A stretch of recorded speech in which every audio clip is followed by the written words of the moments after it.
لله نحمده ونستعينه من يهده الله فلا مضل له ومن يضلل فلا هادي له واشهد ان لا اله الا الله وحده لا شريك له وان محمدا عبده ورسوله يا ايها الذين امنوا اتقوا الله حق تقاته ولا تموتن الا وانتم مسلمون يا ايها الناس اتقوا ربكم الذي خلقكم من نفس واحده وخلق منها زوجها وبث منهما رجالا كثيرا ونساء واتقوا الله الذي تساءلون به والارحام ان الله كان عليكم رقيبا يا أيها الذين آمنوا اتقوا الله وقولوا قولا سديدا يصلح لكم أعمالكم ويغفر لكم ذنوبكم ومن يطع الله ورسوله فقد فاز فوزا عظيما أما بعد فإن خير الحديث كتاب الله وخير الهدي هدي محمد صلى الله عليه وسلم وشر الأمور محدثاتها وكل محدثة بدعة وكل بدعة ضلالة وكل ضلالة في النار فأعوذ بالله السميع العليم من الشيطان الرجيم بسم الله الرحمن الرحيم قاف والقرآن المجيد بل عجبوا أن جاءهم منذر منهم فقال الكافرون هذا شيء عجيب أئذا متنا وكنا ترابا ذلك رجل بعيد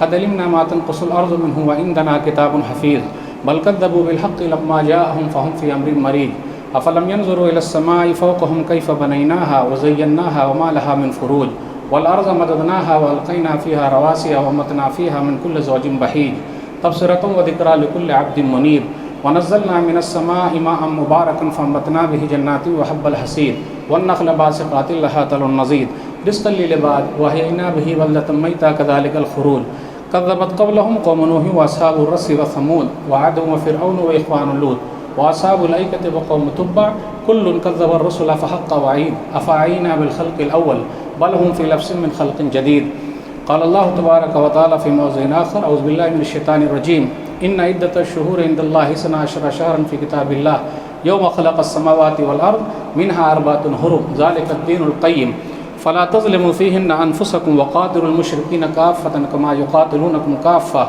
واعلموا أن الله مع المتقين رب اشرح لي صدري ويسر لي أمري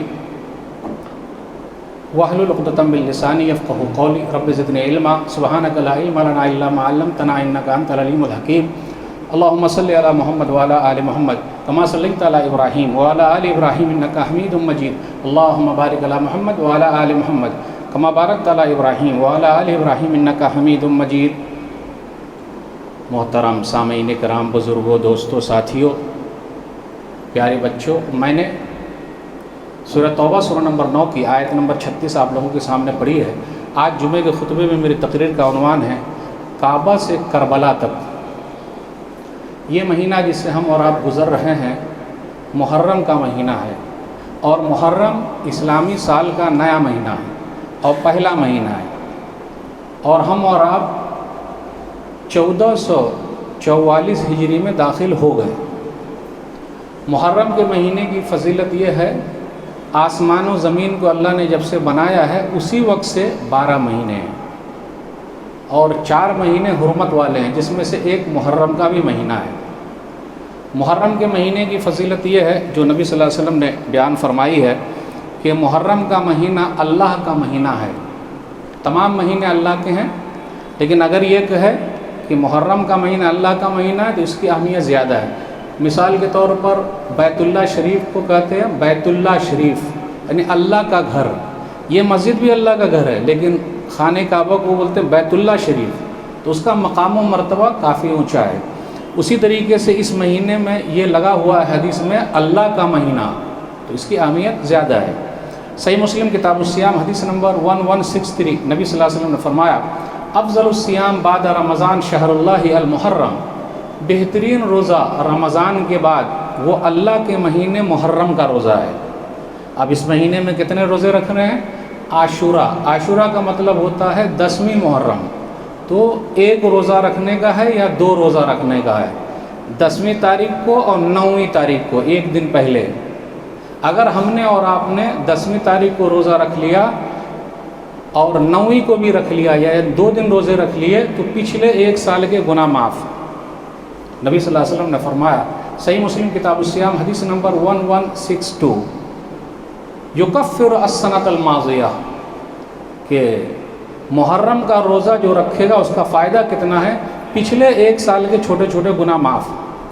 نبی صلی اللہ علیہ وسلم نے فرمایا تھا ایک حدیث میں، صحیح مسلم کتاب الصیام حدیث نمبر 1134 لئن بقیت الی قابل لاصومن التاسع، کہ اگر میں زندہ رہا تو آئندہ سال 9ویں کو بھی روزہ رکھوں گا۔ اس لیے ہمیں اور آپ کو اس مہینے کا خیال رکھنا بہت ضروری ہے، اور اس مہینے میں روزہ رکھنا ہے۔ یہ نبی صلی اللہ علیہ وسلم سے ملا ہے۔ 10ویں محرم کو اللہ تعالیٰ نے موسیٰ علیہ السلام کو اور ان کی قوم کو فرعون سے نجات دی تھی، اور فرعون کو اس کے آدمیوں کے ساتھ پانی میں غرق کر دیا تھا۔ اس لیے ایک حدیث کے اندر آیا، صحیح مسلم کتاب الصیام حدیث نمبر 1130، کہ نبی صلی اللہ علیہ وسلم جب مدینہ آئے تو یہودیوں کو دیکھا روزہ رکھے ہوئے ہیں، تو آپ لوگ روزہ کہے رکھے ہوئے ہیں؟ تو کہا ھذا یوم عظیم، یہ بڑا دن ہے۔ کیوں بڑا دن ہے؟ اللہ تعالیٰ نے موسیٰ علیہ السلام کو اور ان کی قوم کو فرعون سے نجات دی، اور فرعون کو اور اس کے ماننے والے کو پانی میں ڈبو دیا، اس لیے بڑا دن ہے۔ تو نبی صلی اللہ علیہ وسلم نے کہا ہم تو زیادہ حقدار ہیں کہ روزہ رکھیں، کیونکہ انبیاء علیہ السلام ایک دوسرے سے کنیکٹ ہیں۔ تو آپ صلی اللہ علیہ وسلم نے روزہ رکھا اور روزہ رکھنے کا حکم دیا۔ یہ قرآن اور حدیث میں ملا ہے۔ تو اس محرم کی مناسبت سے بس اتنا ہی قرآن حدیث میں ہے۔ اب جو میں بیان کرنے جا رہا ہوں اس کا نہ قرآن سے کوئی تعلق ہے نہ حدیث سے کوئی تعلق ہے، لیکن یہ چیز کم مشہور ہے۔ تاریخ میں جو چیز ہوئی ہے وہ چیز زیادہ مشہور ہے۔ افسوس کی بات تو یہ ہے کہ محرم کی 10 تاریخ کو نواسۂ رسول حسین رضی اللہ تعالیٰ عنہ شہید ہوئے۔ افسوس کی بات ہے، یہ واقعہ قرآن میں بھی نہیں ہے، یہ واقعہ حدیث میں بھی نہیں ہے، یہ واقعہ تاریخ میں ہے۔ تو اس لیے تاریخی واقعہ کو ہم اور آپ قرآن کے حساب سے دیکھیں گے اور حدیث کے حساب سے دیکھیں گے۔ اگر صحیح ہے تو ٹھیک، صحیح نہیں ہے تو نہیں۔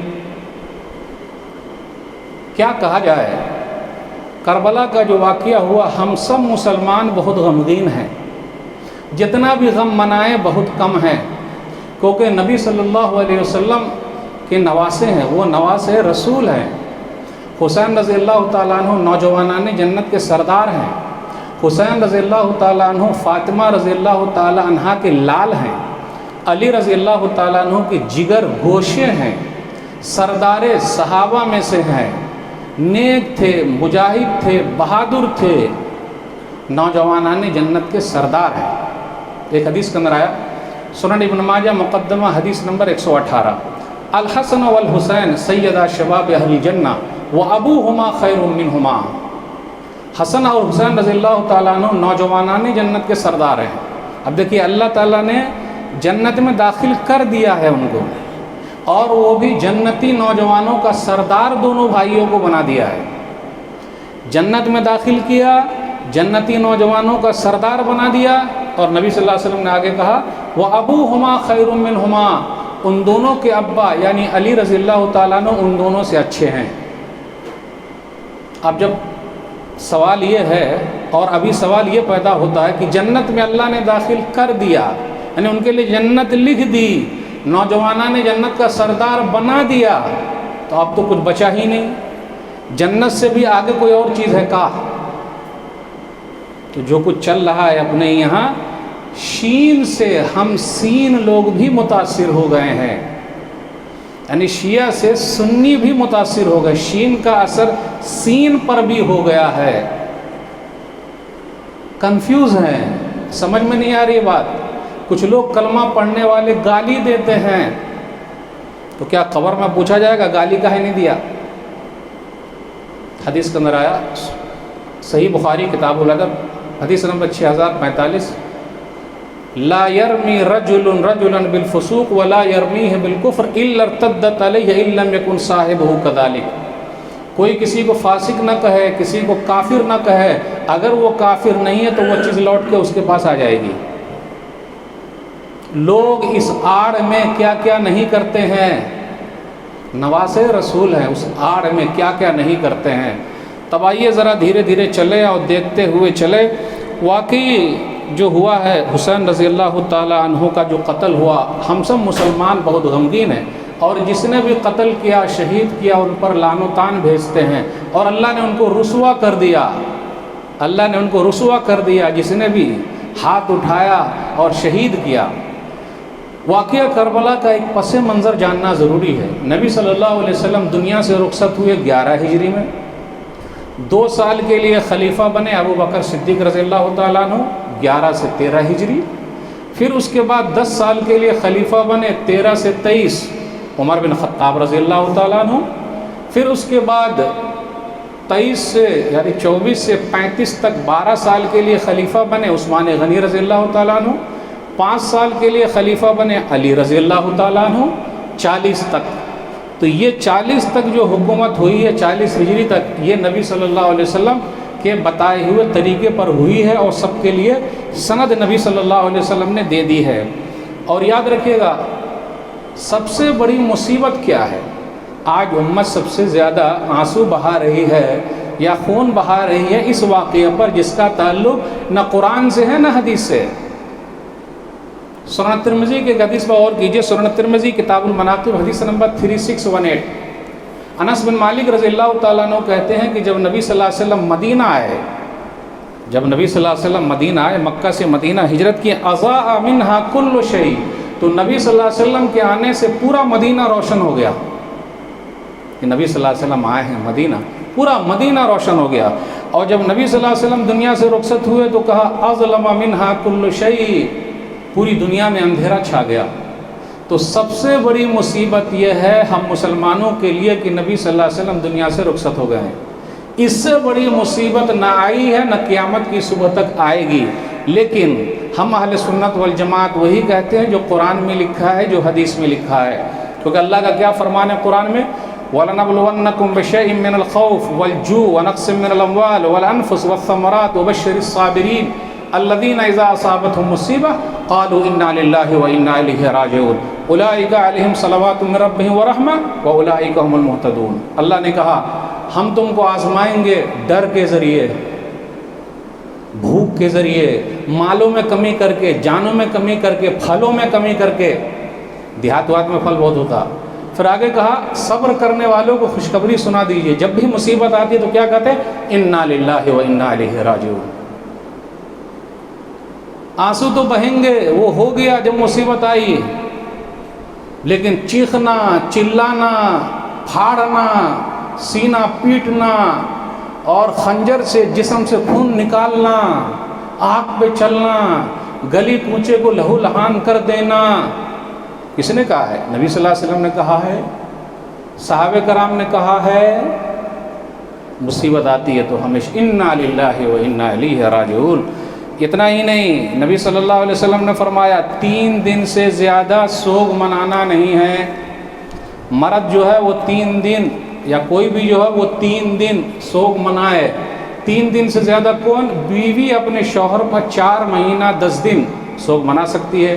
حسین رضی اللہ تعالیٰ عنہ شہید ہوئے ہیں 61 ہجری میں 10 محرم کو، اور ابھی ہم اور آپ چل رہے ہیں 1444 ہجری میں. کتنے سال ہو گئے؟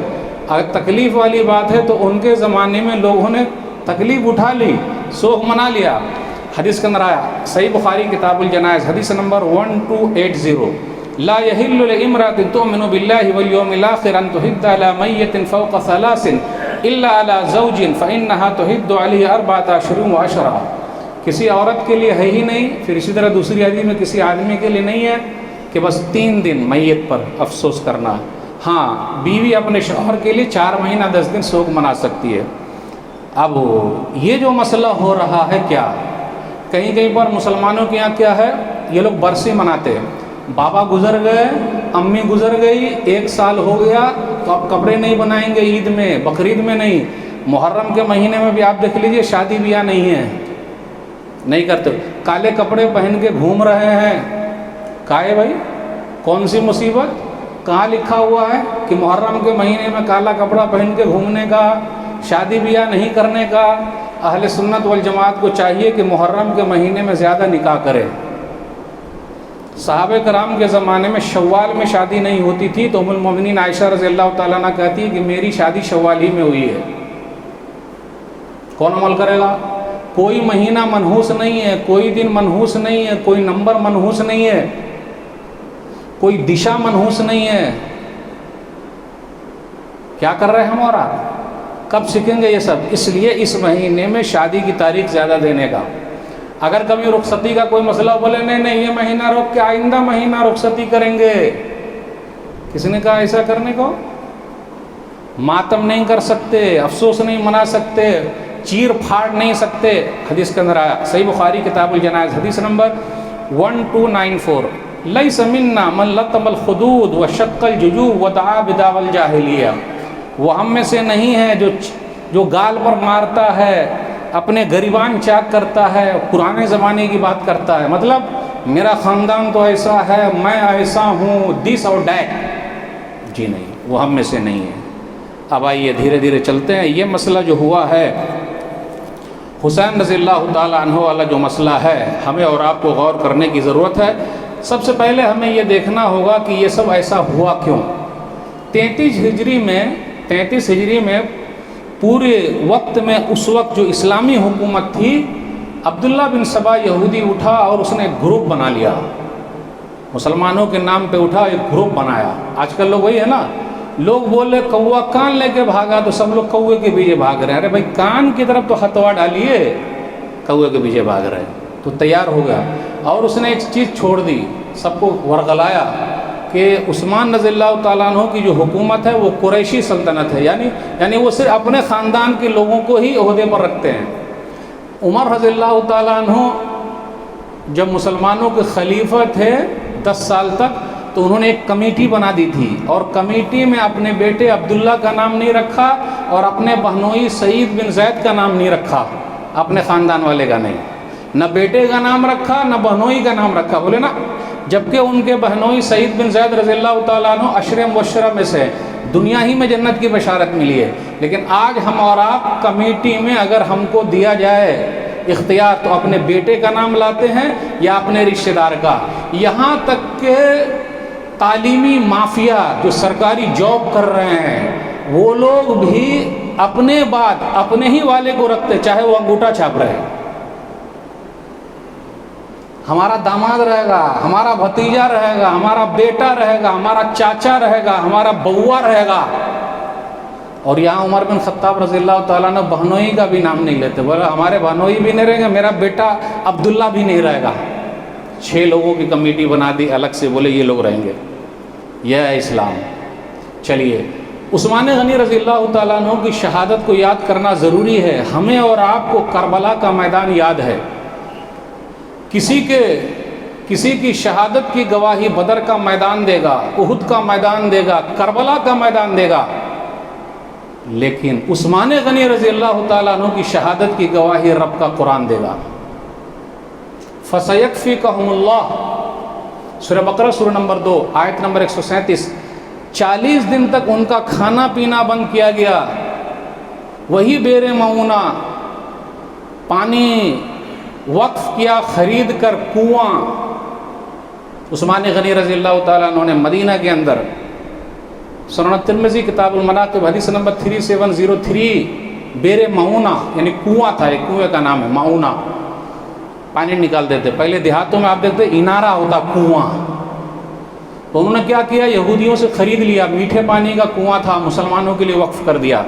میرے بھائیو، آج بھی سب سے بہترین صدقہ ہے پانی پلانا، اس لیے اللہ موقع دے تو پانی کا چاپا نل ہوتا ہے، چاپا نل کتنا آتا ہے، 10,000 کا، 12,000 کا، جہاں بھی موقع ملے کیجئے، پانی پلائیے اسٹیشنوں پر جا کے لوگوں کو۔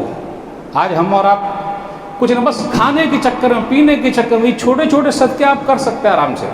کہا لوگوں سنو، یہ بیر معونہ، یہ کنواں میٹھے پانی کا میں نے خرید کے لوگوں کو دیا کہ نہیں دیا؟ آج اسی کنویں سے مجھے مدینہ میں پانی نہیں پینے دیا جا رہا ہے۔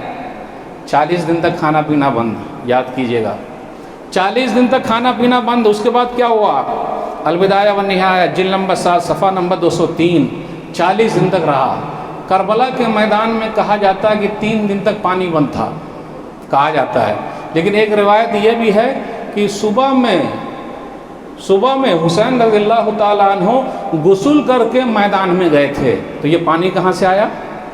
3 دن پانی بند رہا، اس کے لیے 10 دن تک گلا پھاڑ کے بتایا جاتا ہے اور رو کے بتایا جاتا ہے پانی بند تھا، کیا ہوا؟ اور یہاں 40 دن تک پانی بند ہے عثمان غنی رضی اللہ تعالیٰ عنہ کا۔ علی رضی اللہ تعالیٰ عنہ پانی لے کر گئے تو ان بلوائیوں نے جو آ کے گھر کو گھیر لیا تھا، وہ لوگ بول رہے تھے ہم حج کرنے جا رہے ہیں، رے بھائی حج کرنے کوئی جاتا ہے تو کہاں جاتا ہے؟ مکہ جاتا ہے کہ مدینہ جاتا ہے؟ یہ لوگ چلے آئے، گھیر لیا۔ وہ جب لے کر آئے تو ان کے گھوڑے کو بتکا دیا، وہ تو یہ تھا گر جاتے۔ کہا کیسے تم لوگ کو پانی بھی نہیں پلانے دیتے ہو؟ اللہ اکبر۔ اس کے بعد کیا ہوا آگے سن لیجئے۔ علی رضی اللہ تعالیٰ عنہ کو پتہ چلا کہ یہ لوگ آ گئے ہیں تو اپنے دونوں بیٹوں کو بھیجا، حسن رضی اللہ تعالیٰ عنہ کو بھیجا، حسین رضی اللہ تعالیٰ عنہ کو بھیجا۔ مروج الذہب مسعودی کی کتاب ہے، شیعہ کی کتاب ہے، جلد نمبر 3 صفحہ نمبر 344-45 پر ہے۔ اور کہا بیٹے جاؤ، بیٹے جاؤ، خالو ہے نا عثمان غنی رضی اللہ تعالیٰ عنہ، بیٹے جاؤ ذرا مدد کرنا ان کی۔ سیر اعلام النبلاء کے اندر آیا، سیر خلفاء الراشدین میں صفحہ نمبر 203 میں علی رضی اللہ تعالیٰ عنہ کو پتہ چلا کہ عثمان غنی رضی اللہ تعالیٰ عنہ شہید ہو گئے ہیں۔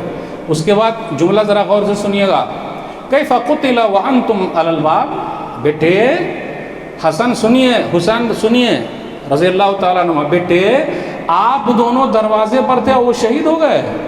آگے کا جملہ سن، وَلَطَمَ الْحَسَنَ، حسن رضی اللہ تعالیٰ عنہ کو چانٹا مارا، وَضَرَبَ صَدْرَ الْحُسَيْن، حسین رضی اللہ تعالیٰ عنہ کے سینے میں مارا، باپ نے مارا۔ اب یہاں تو ہے مارا تو مارا، مارا تو مارا کہ بیٹے آپ دونوں تھے اور آپ کے خالو شہید ہو گئے۔ بیٹے اب آپ ہی بتائیے محبت تھی کہ نہیں؟ دونوں ساڑھو بھائی تھے، ہم زلف تھے، عام اردو میں بولتے ساڑھو بھائی، ساڑھو بھائی تھے، کتنی محبت تھی۔ کیا ہوا؟ اللہ اکبر۔ پھر آگے مسئلہ چلتا ہے کس طریقے سے مسئلہ ہوا۔ اب حسین رضی اللہ تعالیٰ عنہ کا جو مسئلہ ہے وہ کربلا تک کیسے پہنچتے ہیں۔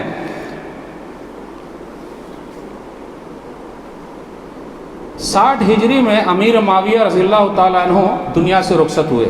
60 ہجری میں 20 سال تک وہ مسلمانوں کے خلیفہ رہے، امیر المومنین رہے، اور اپنے بعد اپنے بیٹے کو بنایا تھا۔ تو ان کے بیٹے کے ہاتھ پر، یزید کے ہاتھ پر بیعت کرنے والوں میں عبداللہ بن عمر رضی اللہ تعالیٰ عنہ بھی ہیں جو صحابی رسول ہیں۔ تو 61 ہجری کا یہ واقعہ ہوا کہ کس طریقے سے حسین رضی اللہ تعالیٰ عنہ مدینہ سے مکہ چلے گئے، مکہ سے مدینہ سے مکہ چلے گئے، حسین رضی اللہ تعالیٰ عنہ مدینہ سے مکہ چلے گئے۔ عبداللہ بن عمر رضی اللہ تعالیٰ عنہ نے اپنے گھر والوں کو جمع کیا اور کہا، بخاری شریف کی حدیث سنا رہا ہوں، صحیح بخاری کتاب الفتن حدیث نمبر 7111 3x11 7111۔ جب عبداللہ بن عمر رضی اللہ تعالیٰ عنہ کو پتہ چلا کہ لوگوں نے یزید کے ہاتھ پر جو بیعت کی تھی اس کو توڑ دیا ہے، تو اپنے گھر والوں کو بلایا اور کہا، انا قد بایعنا ھذا الرجل علی بیع اللہ ورسولہ، کہ لوگوں سنو میں نے یزید کے ہاتھ پر بیعت کر لی ہے، اب کوئی بھی توڑے گا وہ غدار کہلائے گا۔ تو اب آپ بھی بتائیے، عبداللہ بن عمر رضی اللہ تعالیٰ عنہ نے تو ہاتھ پر بیعت کی ہے۔ پھر اسی طریقے سے ایک روایت پر غور کیجئے، البدایہ والنہایہ جلد نمبر 8 صفحہ نمبر 546-547 پر ہے کہ یزید بن معاویہ کی کمانڈرنگ میں 51 ہجری میں قسطنطنیہ فتح ہوا ہے، اس میں حسین رضی اللہ تعالیٰ عنہ بھی ساتھ میں تھے، یعنی ان کی کمانڈرنگ میں یزید بن معاویہ کی کمانڈرنگ میں لڑے ہیں۔ البدایہ والنہایہ کے اندر ہے جلد نمبر 8 صفحہ نمبر 546-547، وقد کان فی الجیش الذی غزوا القسطنطنیہ مع ابن معاویہ بن یزید فی سنت 51، یعنی 51 ہجری میں یزید بن معاویہ کی کمانڈنگ قسطنطنیہ فتح ہوا، جس کو آج ترکی کہتے ہیں۔ نبی صلی اللہ علیہ وسلم نے کہا تھا، اول جیش من امتی یغزون مدینہ قیصر مغفور لہم، صحیح بخاری کتاب الجہاد والسیر حدیث نمبر 28-29 یا 29-28۔ اس کے اندر کیا ہے؟ پہلا لشکر جو قسطنطنیہ پر، قیصر کے شہر پر حملہ کرے گا وہ سب معاف کر دیے جائیں گے۔ حافظ ابن حجر رحمہ اللہ کہتے ہیں، فیہ منقبۃ لولدہ یزید لأنہ اول من غزا مدینہ قیصر، اس حدیث کے اندر معاویہ کے بیٹے یزید کے لیے خوشخبری ہے کیونکہ انہی کی کمانڈرنگ میں قسطنطنیہ فتح ہوا ہے۔ اور حسین رضی اللہ تعالیٰ عنہ بھی گئے ہیں، ابو ایوب انصاری رضی اللہ تعالیٰ عنہ جو نبی صلی اللہ علیہ وسلم کے میزبان ہیں، نبی صلی اللہ علیہ وسلم ان کے مہمان تھے مدینہ میں، وہ بھی گئے ہیں ان کی کمانڈرنگ میں اور لڑے ہیں۔ تو اگر وہ شرابی، کبابی، جواری، بےایمان ہے تو کاہے کو لڑے، کاہے کو ساتھ میں گئے؟ نہیں جانا چاہیے تھا، سیدھا بول دیتے۔ ابو ایوب انصاری رضی اللہ تعالیٰ عنہ کہ میں ان کی کمانڈرنگ میں نہیں جاؤں گا، تو اب کیا حافظ ابن حجر رحمہ اللہ کو بھی لوگ بول دیں گے یزیدی ہیں؟ کیا لوگ بول دیں گے عبداللہ بن عمر رضی اللہ تعالیٰ عنہ کو یہ بھی یزیدی ہے؟ اب آگے چل کے لوگ یہ بھی بول دیں گے حسین رضی اللہ تعالیٰ عنہ کہ وہ بھی یزیدی ہیں کیونکہ انہی کی کمانڈری میں قسطنطنیہ لڑنے گئے تھے. یہ واقعہ تو ہے. اب اس کو کوئی بیان کرے تو کیا بولتے ہیں، ارے طرفداری سامنے والے کا کچھ نہیں کر رہے ہیں، ان کی شان کو گھٹا رہے ہیں. کوئی کسی کی شان کو نہیں گھٹاتا. اب کیا ہوا، بس 1-2 منٹ اور لوں گا، 2-4-5 منٹ، کہ جب خطوط پہنچے حسین رضی اللہ تعالیٰ عنہ کے پاس، کہا جاتا ہے 150 کے قریب خطوط پہنچے کوفہ والوں کے جو عراقی لوگ ہیں، یا 18,000 خطوط پہنچے لیٹر کہ آپ ہمارے یہاں آ جائیے. اب یہ کہاں لکھا ہوا ہے؟ شیخ مفید کی کتاب، شیعہ کی کتاب ہے، الارشاد صفحہ نمبر 205. پھل تیار ہو چکے ہیں، مضبوط لشکر کی طرف چلے آئیے. تو اب مسلم بن عقیل جو ان کے چچا زاد تھے گئے کوفہ، 18,000 لوگوں نے بیعت کر لی. تو بولے ہم تیار ہیں، حسین رضی اللہ تعالیٰ عنہ آ جائیں. اس کے بعد کیا ہوا یہ بھی ہے کہ انہوں نے خط لکھ دیا کہ آپ لوگ آ جائیے، آپ آ جائیے. تو مسلم بن عقیل نے خط لکھ دیا حسین رضی اللہ تعالیٰ عنہ کو کہ آپ کوفہ آ جائیے، کوفہ والے آپ کا ساتھ دینے کو تیار ہیں. اور ان لوگوں نے کیسے ساتھ دینے کی بات کی؟ کہا کہ اگر ہم حسین رضی اللہ تعالیٰ عنہ کا ساتھ نہیں دیں گے تو ہماری بیوی کو طلاق یا ہمارے غلام آزاد ہو جائیں گے، ہم بالکل ساتھ دینے کو تیار ہیں.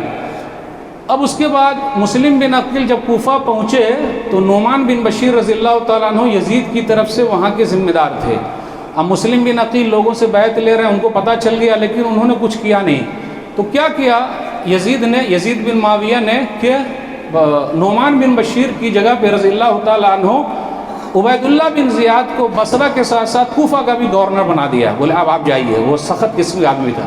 آپ کو معلوم ہے کوفہ کے لوگ، عراق کے لوگ آج بھی وہی حالت میں ہے، الکوفی لا یوفی.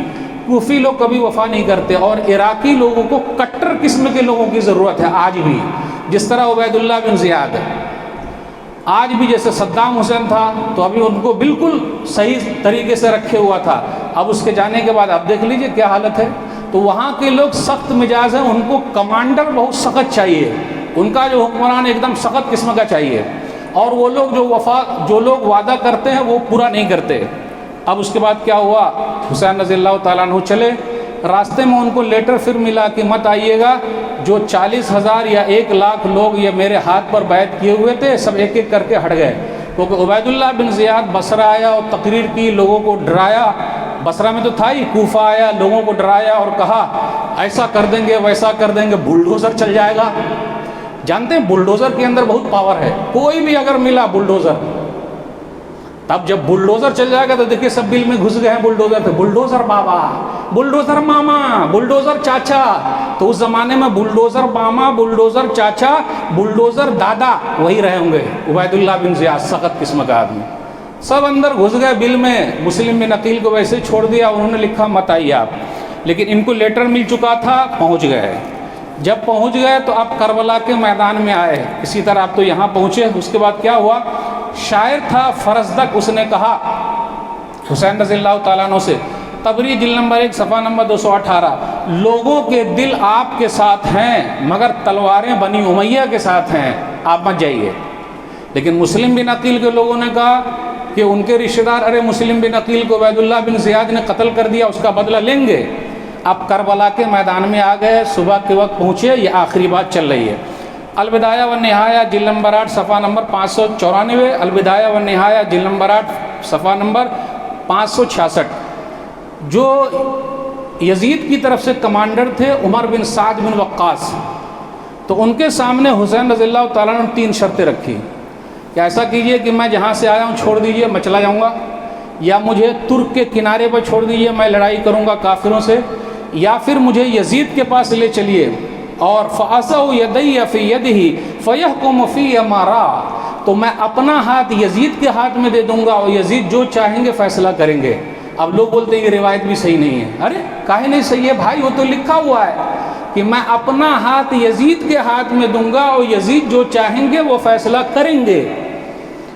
عمر بن سعد نے جب یہ لکھا عبید اللہ بن زیاد کو جو کوفہ کے گورنر تھے، بولے نہیں ان کو میرے پاس لائیے. تو ایک تھا شمر ذی الجوشن جو قریبی تھا، اس نے کہا کہ نہیں آپ ان کو دیکھیں گے. تو عمر بن سعد کو بھی معزول کر دیا، اب ان کو کمانڈر بنایا. 5000 کی فوج، ادھر سے 72 آدمی صبح کے وقت نکلے، تھوڑا دیر ہوا اور 72 کے 72 شہید ہو گئے۔ اس میں ابو بکر بھی شہید ہوئے ہیں، عمر بھی شہید ہوئے ہیں، عثمان بھی شہید ہوئے ہیں۔ اب یہ ابو بکر کون؟ ارے ابو بکر نام کے شہید ہوئے، عمر نام کے شہید ہوئے، عثمان نام کے شہید ہوئے، لیکن 72 کی لسٹ میں ابو بکر نام آپ کو نظر نہیں آئے گا، عمر نام نہیں، عثمان نام نہیں۔ علی رضی اللہ تعالیٰ عنہ نے اپنے بیٹے کا نام ابو بکر رکھا، عمر رکھا، عثمان رکھا، حسن رضی اللہ تعالیٰ عنہ نے بھی رکھا، حسین رضی اللہ تعالیٰ عنہ نے بھی رکھا، لیکن آپ دیکھیے گا ان کی لسٹ میں رہے گا علی اکبر، علی اصغر، کیونکہ اگر ابو بکر لکھ دیں گے تو وہ ابو بکر یاد آ جائیں گے پرانے والے، عمر لکھ دیں گے تو وہ پرانے والے عمر، عثمان لکھ دیں گے تو وہ۔ اب آخر میں یہ دیکھنا ہے کہ حسین رضی اللہ تعالیٰ عنہ کا قاتل کون ہے، یہ آخری بات، کس نے قتل کیا ہے۔ تو یہ ایک دو بات بیان کر کے میں آپ سے رخصت ہوں گا۔ دیکھیے عبداللہ بن عمر رضی اللہ تعالیٰ عنہ کی گواہی، صحیح بخاری کتاب الادب حدیث نمبر 5994، ابن ابی نعم کہتے ہیں کہ میں عبداللہ بن عمر رضی اللہ تعالیٰ عنہ کے ساتھ تھا، تو ایک آدمی آیا پوچھنے کے لیے کہ مچھر کو کوئی مار دے تو اس کا دم کیا ہے، اس کی دیت کیا دینا پڑے گا اگر احرام پہنے ہوا حج میں؟ تو کہا ممن انت، تو کہاں کا ہے؟ تو کہا من اہل العراق، میں عراقی ہوں۔ انظروا الی ھذا یسألون عن دم البعوض وقد قتلوا ابن النبی، ارے دیکھو انہیں نبی کے نواسے کو مار دیا، قتل کر دیا، اور ہم سے مچھر کا دم پوچھنے کے لیے آیا ہے۔ تو عبداللہ بن عمر بھی رضی اللہ تعالیٰ عنہ کہتے ہیں کون یہ؟ شام کے لوگوں نے نہیں بلکہ عراق کے لوگوں نے ان کو شہید کیا۔ پھر اسی طریقے سے البدایہ والنہایہ جلد نمبر 8 صفحہ نمبر 594، جب روح نکل رہی ہے حسین رضی اللہ تعالیٰ عنہ کی، تو کہا اللہم احکم بیننا وبین قوم دعونا لینصرونا فقتلونا، اے اللہ ہمارے درمیان اور اس قوم کے درمیان فیصلہ کرنا جس نے مدد کے وعدے پر بلایا اور پھر مجھے قتل کر دیا۔ تو کیا شام کے لوگوں نے بلایا تھا کہ آئیے ہم آپ کی مدد کریں گے؟ عراق کے لوگوں نے، کوفہ کے لوگوں نے، بصرہ کے لوگوں نے بلایا تھا۔ تو اب آپ ہی بتائیے، جب روح نکل رہی ہو اس وقت کوئی بات کہی جائے تو وہ بات مانی جاتی ہے کہ کس نے بلایا تھا؟ تو پتہ یہ چلا کہ یہ جو بھی مسئلہ ہے، ویسا امام غزالی رحمہ اللہ کہتے ہیں احیاء العلوم جلد نمبر 3 صفحہ نمبر 131 پر، یہ بالکل جائز نہیں ہے کہ یزید نے قتل کیا یا قتل کرنے کا حکم دیا، یہ بات ثابت ہی نہیں ہے۔ ابن خلقان کہتے ہیں وفیات العیان جلد نمبر 3 صفحہ نمبر 450 پر، ما صح قتلہ للحسین، یہ کہنا کہ یزید نے حسین رضی اللہ تعالیٰ عنہ کو قتل کیا یہ صحیح نہیں ہے، نہ حکم دیا اور نہ وہ راضی تھا۔ یزید بن معاویہ نے افسوس کیا، البدایہ والنہایہ جلد نمبر 8 صفحہ نمبر 631، لعن اللہ ابن مرجانہ، اللہ عبید اللہ بن زیاد پر، ابن مرجانہ پر لعنت کرے کہ اس نے حسین رضی اللہ تعالیٰ عنہ کو شہید کر دیا۔ ابن مرجانہ نے مسلمانوں کے درمیان مجھے ناپسند بنا دیا، کیونکہ حسین رضی اللہ تعالیٰ عنہ کی جو محبت ہے لوگوں کے دلوں میں، اب ہر کوئی ایرا غیرہ مجھے ناپسند کرے گا، اور بالکل وہی ہو رہا ہے۔ لیکن کیا اس نے، اللہ ہلاک کو برباد کرے اس کو، کیوں اس نے ایسا کر دیا؟ تو اس سے یہ پتہ چلا یہ سب واقعات سے کہ حسین رضی اللہ تعالیٰ عنہ کو کوفیوں نے، عراقیوں نے شہید کیا ہے، اس کا الزام کسی خاص آدمی کو دینا یہ اہل سنت والجماعت کیا نہیں ہے۔ اس لیے ہم اہل سنت والجماعت یہی کہتے ہیں کربلا کا حادثہ جو ہوا ہے وہ شہادت ہے، اور حسین رضی اللہ تعالیٰ عنہ کی شہادت کوئی نئی چیز نہیں ہے۔ اس سے پہلے ان کے خاندان میں بہت سارے لوگ شہید ہو چکے ہیں، ان کے ابا شہید ہوئے ہیں علی رضی اللہ تعالیٰ عنہ، ان کے بھائی حسن شہید ہوئے ہیں، البدایہ والنہایہ جلد نمبر 8 صفحہ نمبر 600۔ تو اس سے یہ پتہ چلتا ہے کہ ہم اور آپ ایسی بات نہ کریں جو صحیح چیز ثابت نہیں ہے۔ تو یہ چند باتیں میں نے آپ کے سامنے رکھی کہ مدد کے وعدے پر انہی لوگوں نے بلایا اور خود انہی لوگوں نے ہاتھ صاف کیا ہے۔ تو یہ اہل سنت والجماعت کا موقف ہے، ہم کسی کو نام لے کے نہیں کہہ سکتے۔ ابھی بھی ہم کہتے ہیں جس نے بھی حسین رضی اللہ تعالیٰ عنہ کو شہید کیا اس کے اوپر اللہ کی لعنت، اللہ کے پھٹکار، اللہ دنیا اور آخرت میں ان کو برباد کرے، لیکن ہم نام لے کے نہیں کہیں گے کیونکہ وہ ثابت ہے ہی نہیں۔ یہ چند باتیں تھیں جو میں نے آپ کے سامنے رکھی، کعبہ سے کربلا تک یہ چند باتیں آپ کے سامنے رکھی۔ اللہ سے دعا ہے کہ اللہ تعالی ہم لوگوں کو حق بات سمجھنے، حق بات سننے اور حق بات لوگوں تک پہنچانے کی توفیق دے، آمین۔ والسلام علیکم ورحمۃ اللہ وبرکاتہ۔